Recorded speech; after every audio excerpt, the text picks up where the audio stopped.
Really looking to what he has to say. And I'd just say this, he really does bring, he's been talking about this innovation and technology narrative for a while. He really does bring that entrepreneurial view and lens to it. And I think that's partly because of his experience as a business founder and an innovator. So fantastic to have him here, ladies and gentlemen, the Chancellor of the Exchequer, Jeremy Hunt.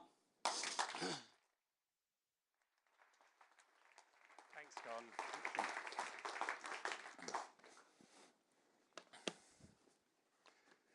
Good morning. Thank you for that welcome. Thank you, Con, for having us. Thank you all for joining us at Bloomberg. From the way we communicate and collaborate to the way we buy and sell goods and services, digital technology has transformed nearly every aspect of our economic lives. How do I know that? Because I too, just like Matt, asked ChatGPT to craft the opening lines of this speech. And who needs politicians when you've got AI? Like other countries, the UK has been dealing with economic headwinds caused by a decade of black swan events, a financial crisis, a pandemic, and then an international energy crisis. And my party understands better than others the importance of low taxes in creating incentives and fostering the animal spirits that spur economic growth. But another conservative insight is that risk-taking by individuals and businesses can only happen when governments provide economic and financial stability. So the best tax cut right now is a cut in inflation. And the plan I set out in the autumn statement tackles that root cause of instability in the British economy. The Prime Minister talked about halving inflation as one of his 5 key priorities. And doing so is the only sustainable way to restore industrial harmony. But today I want to talk about his second priority, to grow the economy. And just in case you weren't completely sure of that, I've helpfully put it up on a screen behind me. We want to be one of the most prosperous countries in Europe. And today I'm going to outline the 4 pillars of our plan to get there. Just as our plan to halve inflation will require patience and discipline, so too will our plan for prosperity and growth. But it's also going to need something else which is in rather short supply, optimism that we can get there. Just this month, columnists from both left and right have talked about an existential crisis, Britain teetering on the edge, and that all we can hope for is that things don't get worse. I welcome the debate, but chancellors too are allowed their say. And I say simply this: declinism about Britain is just wrong. It's always been wrong in the past, and it's wrong today. Some of the gloom is based on statistics that don't reflect the whole picture. Like every G7 country, our growth was slower in the years after the financial crisis than before it. But since 2010, the UK has grown faster than France, Japan, and Italy, not at the bottom, but right in the middle of the pack. Since the Brexit referendum, we've grown at about the same rate as Germany. Yes, we've not returned to pre-pandemic employment or output levels, but an economy that contracted 20% in a pandemic still has nearly the lowest unemployment for half a century. And whilst our public sector continues to recover more slowly than we would like from the pandemic, strengthening the case for reform, our private sector has grown 7.5% in the last year. Yes, inflation has risen, but it's still lower than in 14 EU countries, with interest rates rising more slowly than in the US or Canada. And yes, we have to improve our productivity, but output per hour worked is now higher than pre-pandemic. And last week, a survey of business leaders by PwC said the UK was the 3rd most attractive country for CEOs expanding their businesses. Economists and journalists know you can spend a long time arguing the toss on statistics.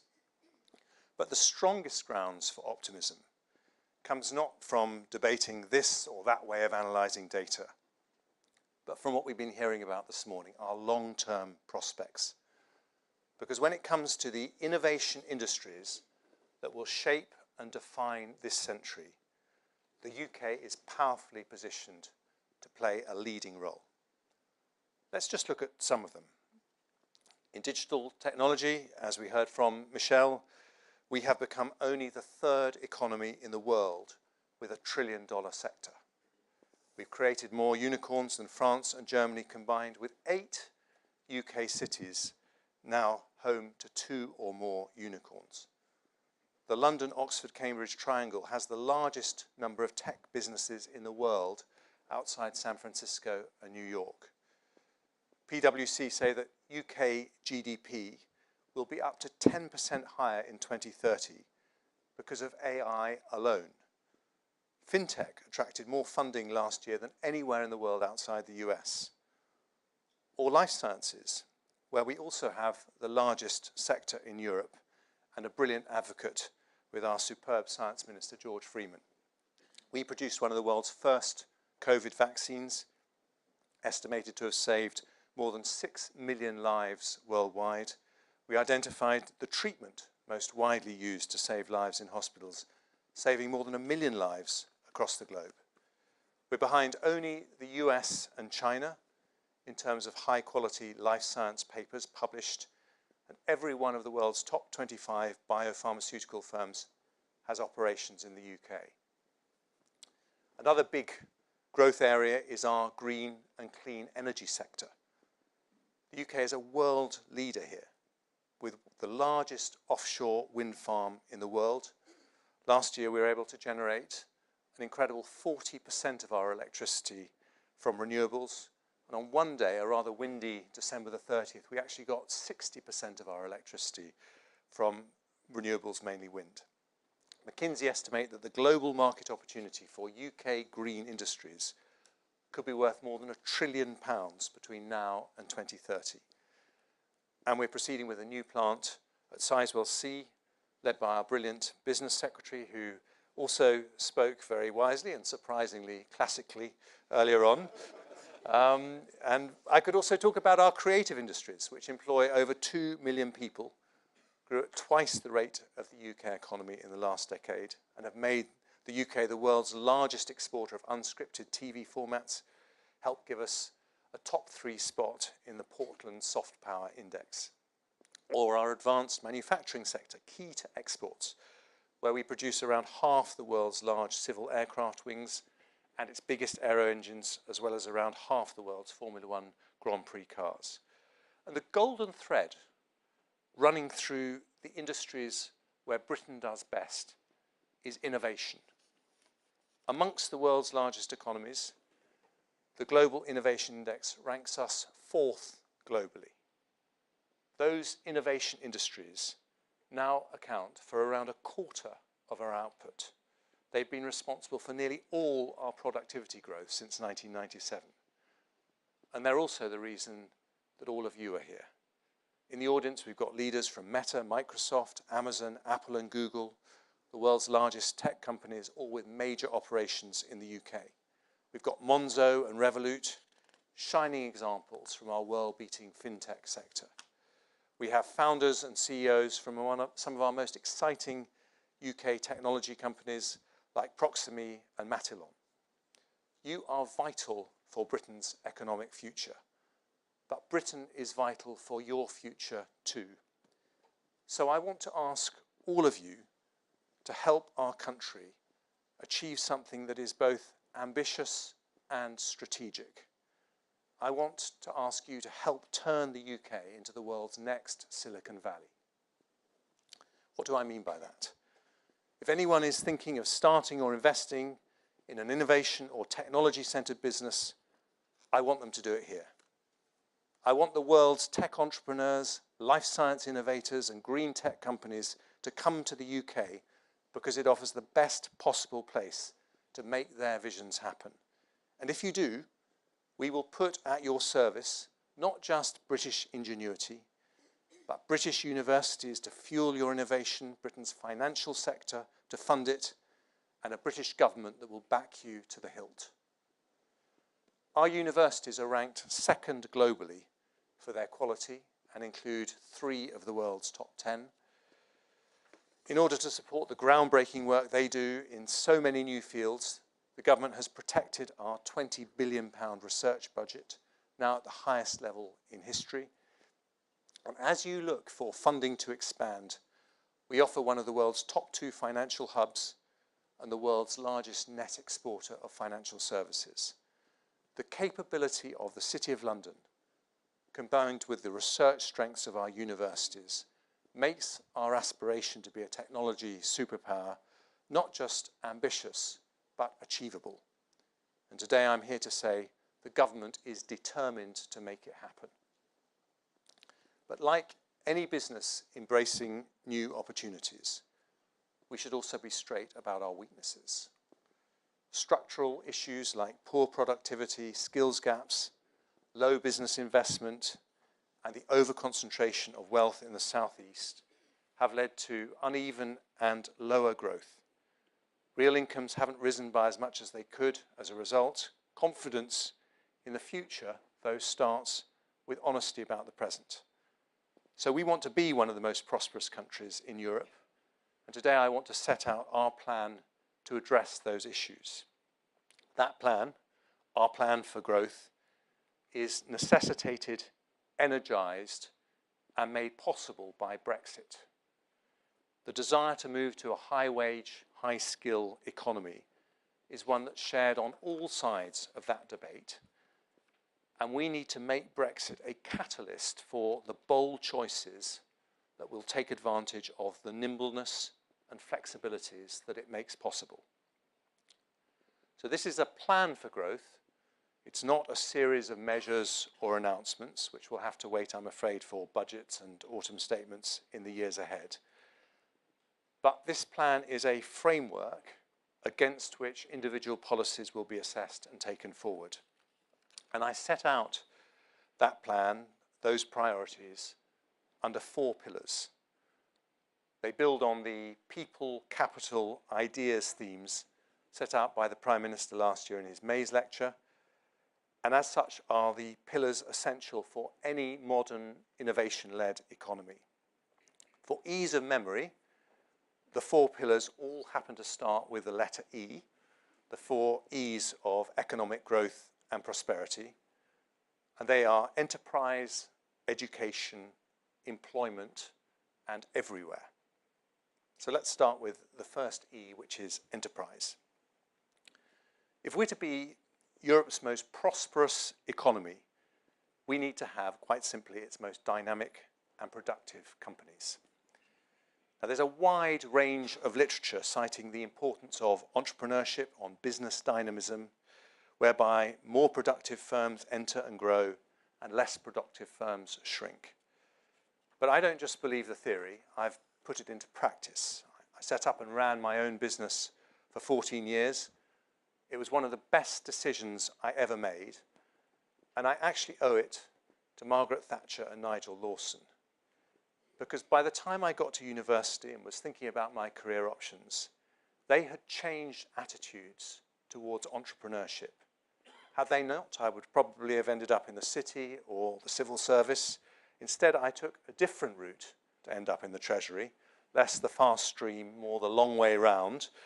But like thousands of others setting up on their own, I learnt to take calculated risks, to live with uncertainty, and to work through failures, of which there were many. Every big business was a startup once. And we won't build the world's next Silicon Valley unless we nurture battalions of dynamic new challenger businesses. Today, we are already ranked by the World Bank as one of the best places to do business amongst large European nations, second only to America in the G7. And the result of that pro-business climate is that since 2010, we've created more than 1 million new businesses in this country. But the question I want to ask is, how are we going to generate the next million? And firstly, we need lower taxes. In Britain, even after recent tax rises, we have one of the lowest levels of business tax as a proportion of GDP amongst major countries. But we should be explicit. high taxes directly affect the incentives which determine decisions by entrepreneurs, investors, or larger companies about whether to pursue their ambitions in Britain. With volatile markets and high inflation, sound money must come first.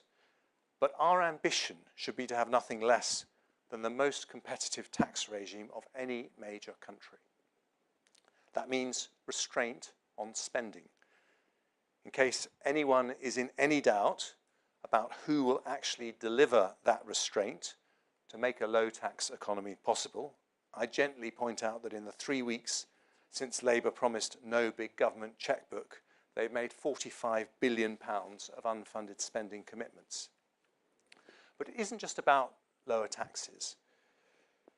We also need a more positive attitude to risk-taking. Let's start with one of the most public risks taken this year. Richard Branson, his team and the UK Space Agency deserve massive credit for getting Launcher 1 off the ground in Cornwall. The mission may not have succeeded this time, but what we learn from it will make future success more likely.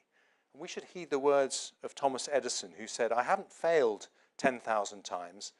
I've successfully found 10,000 ways that will not work." Edison was American, and our attitude to risk in this country can still be too cautious compared to our US friends. But we are capable of smart risk-taking in this country. At the start of the pandemic, we bought over 350 million doses of vaccine without knowing if they would actually work. And we ended up with one of the fastest, most effective vaccine programs in the world. We also need, if we're going to deliver those competitive enterprises, smarter regulation. Brexit's an opportunity not just to change regulations, but also to work with our experienced, effective and independent regulators to create an economic environment which is more innovation-friendly and more growth-focused. Our Chief Scientific Advisor, Sir Patrick Vallance, is currently reviewing how the UK can better regulate emerging technologies in high-growth sectors, and the government's identifying where to reform the laws we inherited from the EU. In the digital space, Sir Patrick is working with the brilliant Matt Clifford, who we heard from earlier, and our amazing Culture Secretary, Michelle Donnellan, both of whom gave excellent speeches. Before we conclude those findings, we want to hear from you, and that's why we've invited you this morning. And we'll repeat that process for green industries, life sciences, creative industries, and advanced manufacturing. Finally, when it comes to the E of enterprise, there is a critical need for easier access to capital, particularly scale-ups.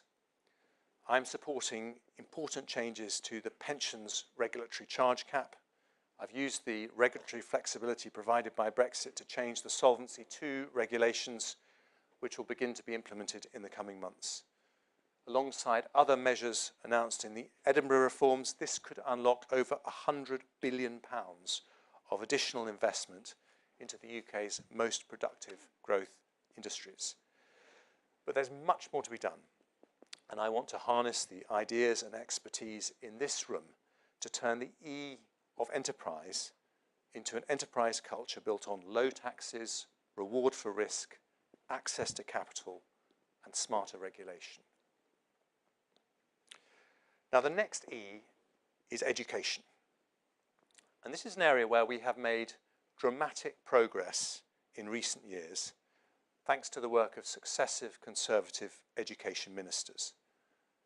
The UK has risen nearly 10 places in the global school league tables for maths and reading since 2015 alone.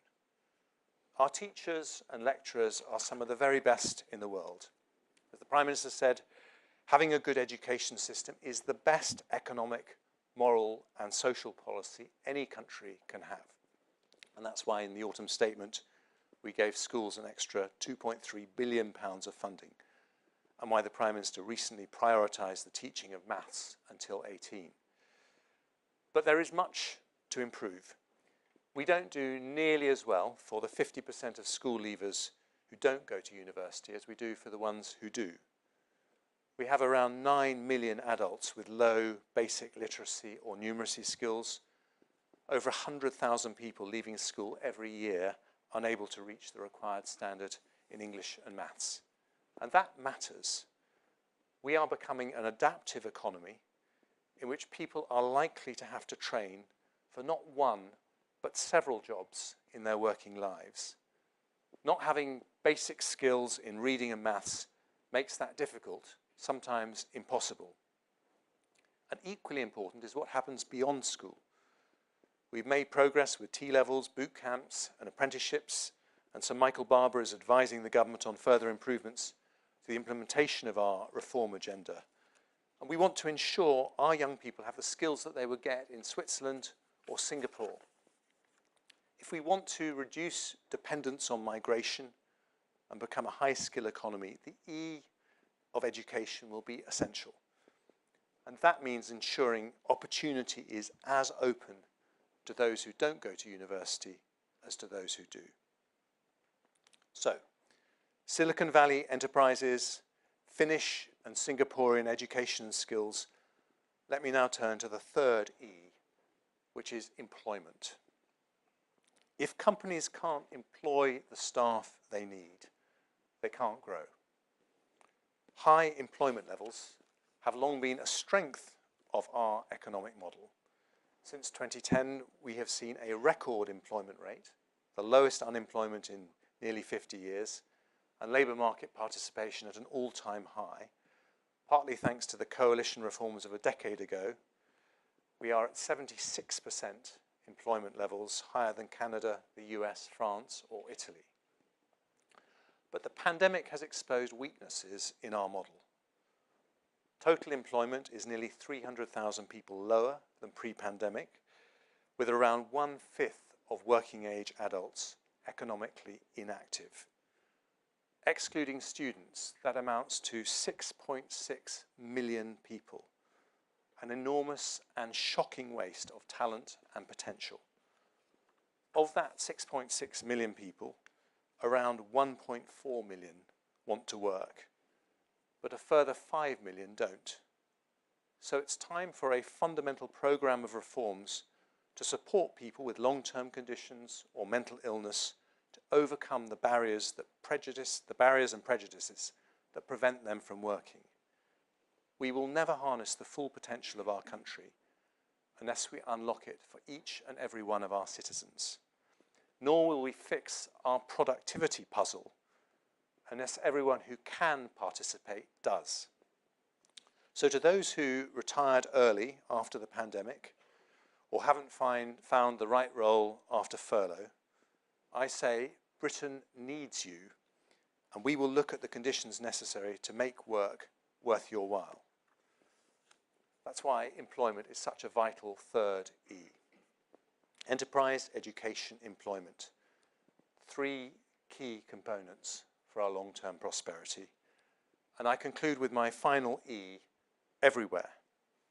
That means ensuring the benefits of economic development are felt not just in London and the South East, but across the whole of the UK. It is socially divisive if young people feel the only way to make a decent living is to head south. But it's also economically damaging. If our second cities were the productive powerhouses we see in other major countries, our GDP would be nearly 5% higher, making us second only to the United States and Germany for GDP per head. And that's why levelling up really matters, and why last week it was so exciting to see the progress being made. Since February 2020, when the levelling up agenda really got underway, 70% of new employed jobs have been created outside London and the South East. Thanks to our powerhouse regions, we remain one of the top 10 manufacturers globally, and the same is starting to happen with new industries, whether fintech in Bristol, gaming in Dundee, clean energy in Teesside. Every region has seen pay grow faster than London since 2010, which shows that our approach to regional growth is working.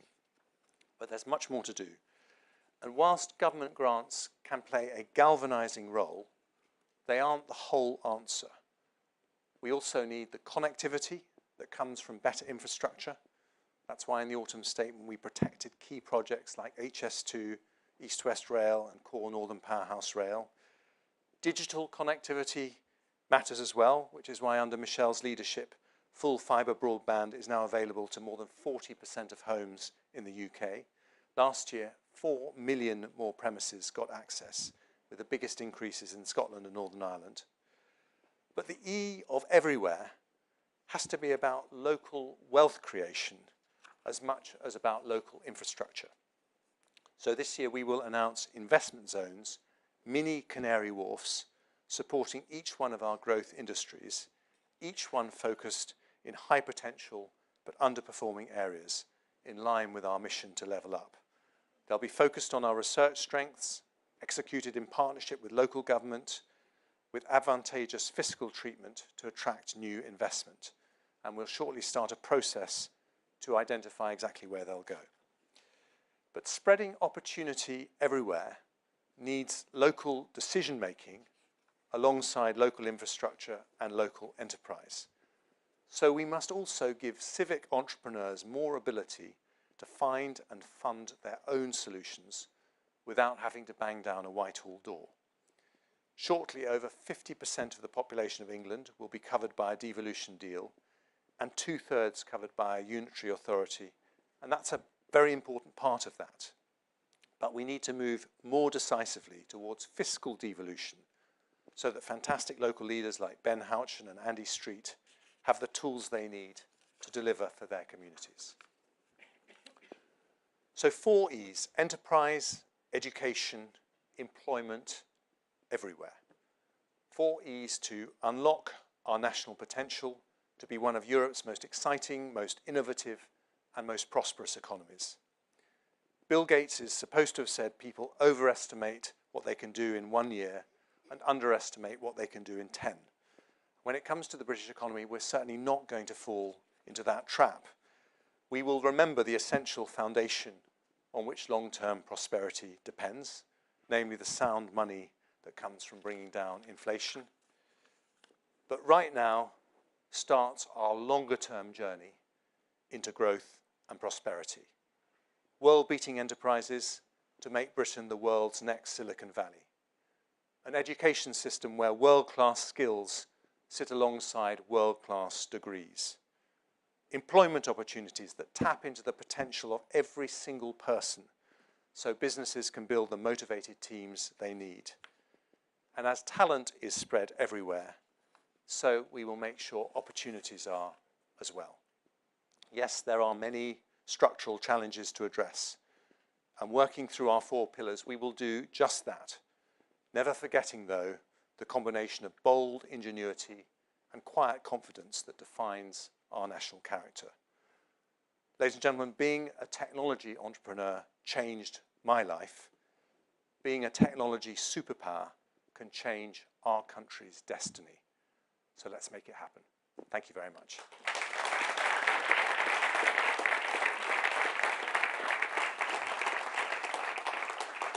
Take that. I think it's better if you take that one so they can hear you. Chancellor, thank you very much indeed for that very substantive speech and a very wide-ranging exposition of some of the opportunities and a candid assessment of some of the challenges ahead. The Chancellor's kindly agreed to take some questions. Let me start, if I may, first. You've been in office since October, been through some significant moments, speeches, and changes. As you reflect on those first few months, what are your sort of key takeaways, and how has it actually sort of impacted your view on the overall economy now that you're actually in post? Well, obviously I've learned a massive amount in the 3 months that I've been doing the job, but let me say the thing that hasn't changed from the days that I set up my own business from scratch back in the early 1990s. I think the most successful organizations are ones that manage to combine tackling the short-term problems, doing all the short-term firefighting that any business, any organization has to do, but never allowing that to deflect you from a longer-term vision.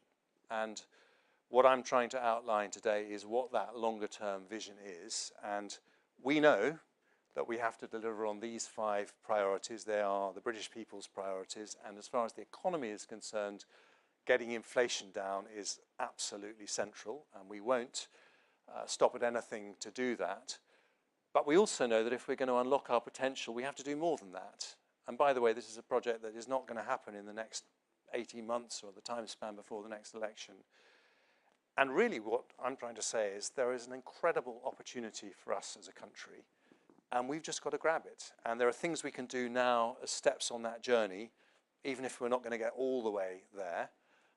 But I would say that becoming the world's next Silicon Valley is the opportunity that if I'm able to unlock with the brilliant team of ministers you've heard from this morning, would be the thing that all of us are most proud of in 20 years' time, if it happens, when we're long gone from the front pages of your newspapers. And I think that's something really, you'll be pleased for that for another reason, but you know, I think that's something we should all be proud of and work hard for.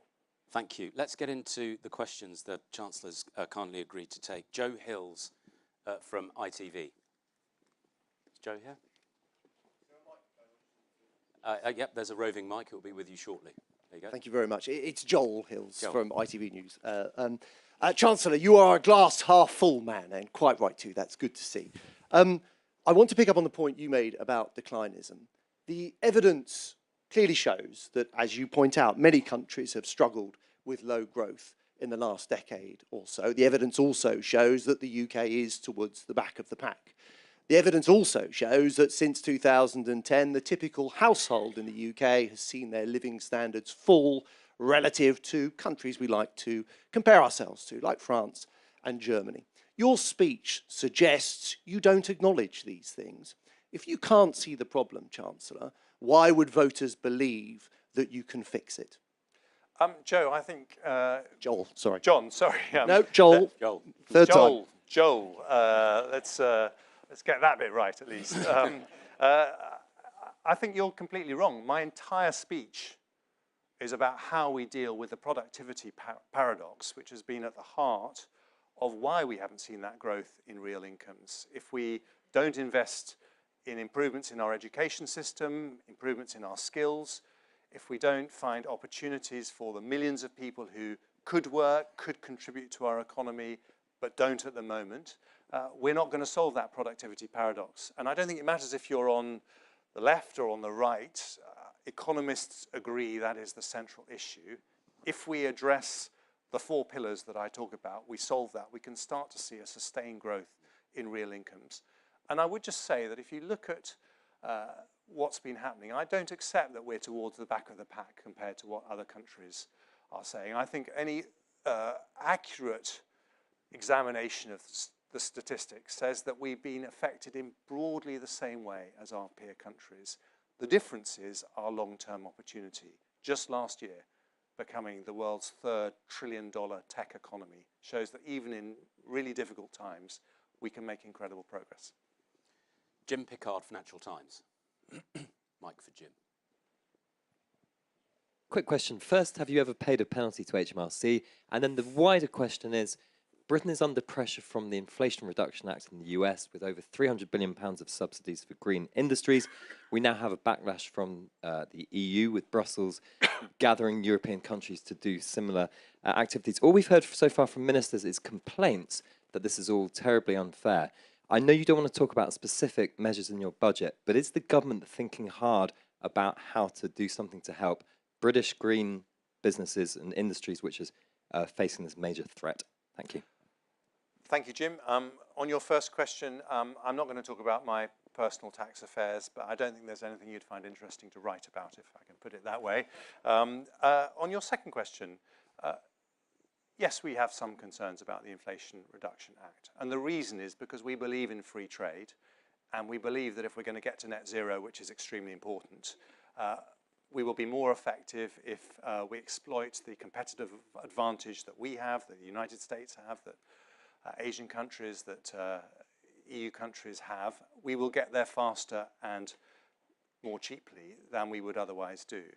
But are we worried about the long-term future of our clean energy industries? Absolutely not. We have the 2nd largest wind capacity in the world after China, the single largest wind farm. We are second only to Germany in Europe for our generation of electricity from renewables.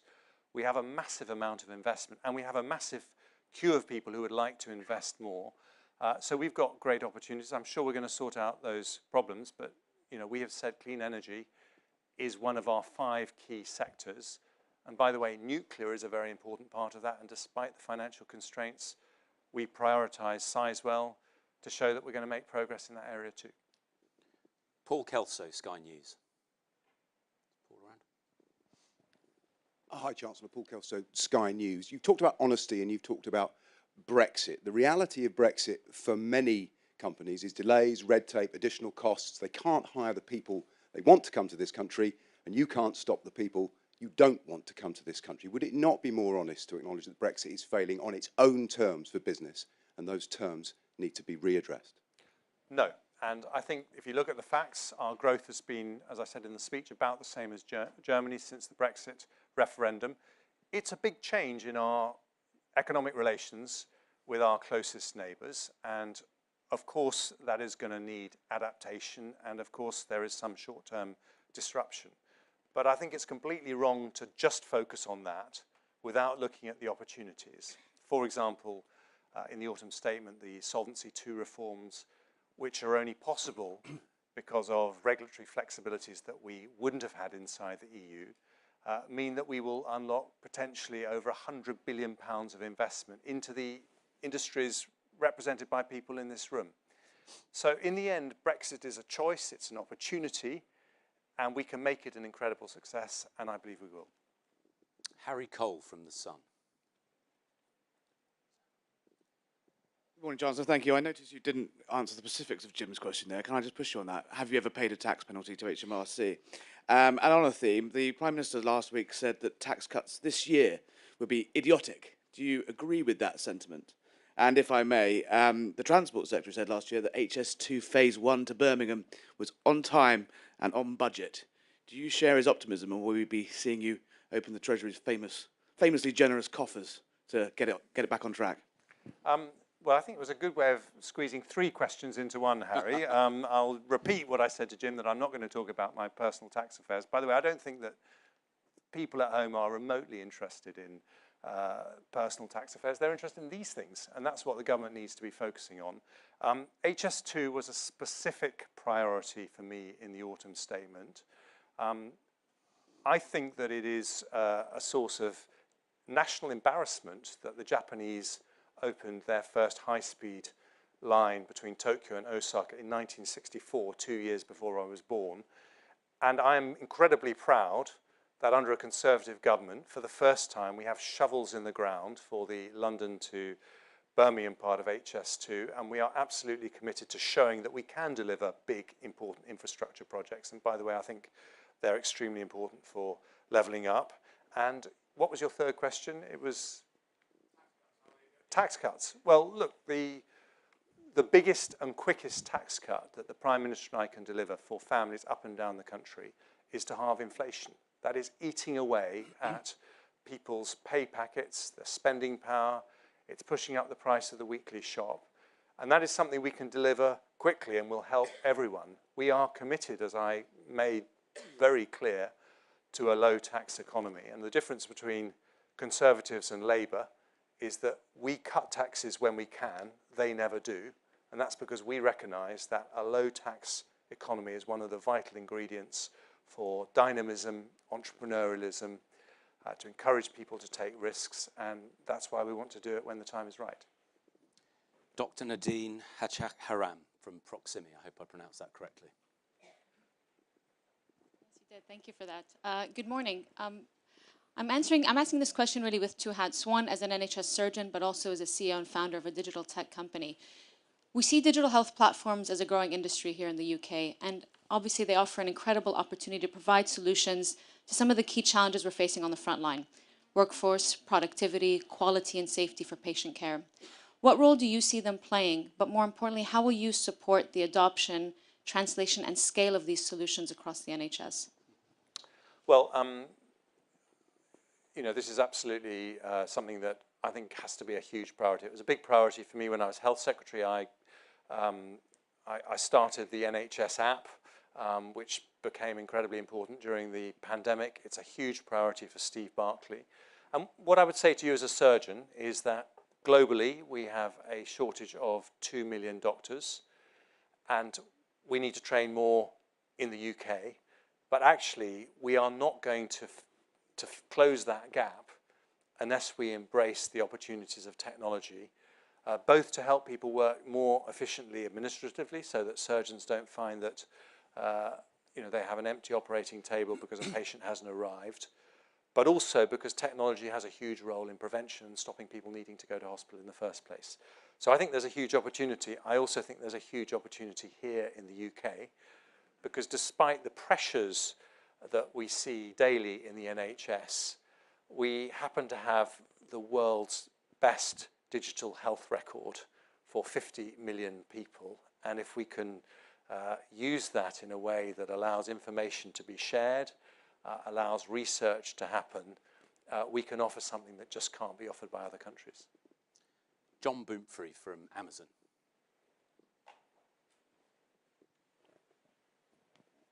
Good morning, John Bamfrey from Amazon. Chancellor, I welcome your remarks and your compelling vision for the UK to become the next Silicon Valley. My question was on your second pillar of education. What more can government and business do in partnership in the short to medium term to create the right skills environment that's required to deliver this future growth? Well, thank you. I mean, it's a really important question, and there's obviously a lot that government can do because we're responsible for the schools system. But when it comes to skills and apprenticeships, we can only do this in partnership with business. The apprenticeship programme has been an extraordinary success. The first visit I did as Chancellor after the autumn statement was to see HS2 being built at a junction outside Birmingham, and I spent time talking to an apprentice who was incredibly proud. It was a 4-year degree apprenticeship. She was doing that, she was going to get a degree at the end of it, and she wasn't going to have any tuition fee debt either, and it's really taking off. But I think there are things where businesses can help us do more, and one particular area I think we would like to talk to you more about is what we could do to encourage older workers back into the workforce and also to discourage them from retiring, so more occupational health access to people who have a mental health problem, a back problem, when they are potentially thinking of leaving the workforce. I think that's something where employers can have a really big role. Also, I think when it comes to apprenticeships, there is a sense that apprenticeships are for young people, but there are lots of people who are ready and willing to consider a new career in their early 50s. They're expecting to work potentially for another 20 years. And they might need a slightly different type of apprenticeship, a slightly shorter type of apprenticeship. And I think that could be very good for you at Amazon. It could be good for everyone here. So that's a dialogue that with Gillian Keegan we very much hope to pursue. Right, we're going to wrap it up there for a breakout and networking session, and then we're going to go to our various roundtables and panels. Chancellor, thank you very much indeed for that speech. Thank you for the questions, but thank you for everything that you're doing in terms of engaging with business. Really appreciate it. Thank you. Thanks, Con. Thank you. Thanks again. That number on individual